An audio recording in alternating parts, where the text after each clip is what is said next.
നിങ്ങൾക്ക് ഇങ്ങനെ ഒരു അനുഭവം ഉണ്ടോ? നമ്മൾ എന്തെങ്കിലുമൊക്കെ നമുക്ക് പെട്ടെന്ന് തുടങ്ങി വെക്കാനൊക്കെ കഴിയും, അതിനുശേഷം അത് നല്ല രീതിയിൽ ഇങ്ങനെ കൊണ്ടിരിക്കുന്ന സമയത്ത് ചിലപ്പോൾ നമ്മളെ കാരണത്താലോ അല്ലെങ്കിൽ നമുക്ക് എന്തെങ്കിലും അസുഖം വരുമോ, എന്തെങ്കിലും ഒരു പ്രശ്നം കൊണ്ട് നമ്മൾ ആ കാര്യം അങ്ങ് സ്റ്റോപ്പാക്കി വെക്കേണ്ടി വരും.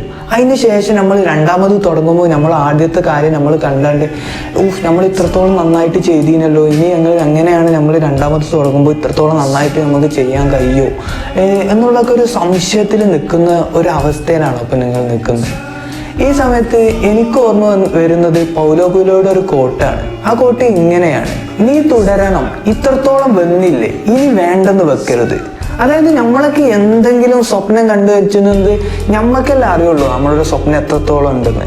നമുക്ക് ഈ ലോകത്ത് ചെയ്തു വെക്കാൻ കഴിയുന്ന വലിയ വലിയ കാര്യങ്ങളൊക്കെ ഉണ്ടാവും. എന്ത് കാര്യമാണെങ്കിലും നമ്മൾ എവിടെ വെച്ചാണോ നിർത്തിയത് അവിടുന്ന് തുടങ്ങാം. നമ്മൾ ഇങ്ങനെ സ്റ്റക്കായി നിൽക്കുന്ന ഒരാളാണെങ്കിൽ നിനക്ക് ഈ ലോകത്ത് എന്തൊക്കെയോ ചെയ്യാനുണ്ട്, എന്തൊക്കെയോ നീ അത് കണ്ടെത്തി പോയി ചെയ്യ്. നമ്മളുടെ സ്വപ്നങ്ങളൊന്നും വേറെ ആരും നമുക്ക് വന്ന് കൊണ്ടുതരില്ല. അത് നമ്മളോട് ചെയ്തു പറയാനേ ഒരാളും വരില്ല. ചെയ്യണമെങ്കിൽ അത് നമ്മൾ തന്നെ ചെയ്യണം. അപ്പോൾ okay, thank you so much follow me.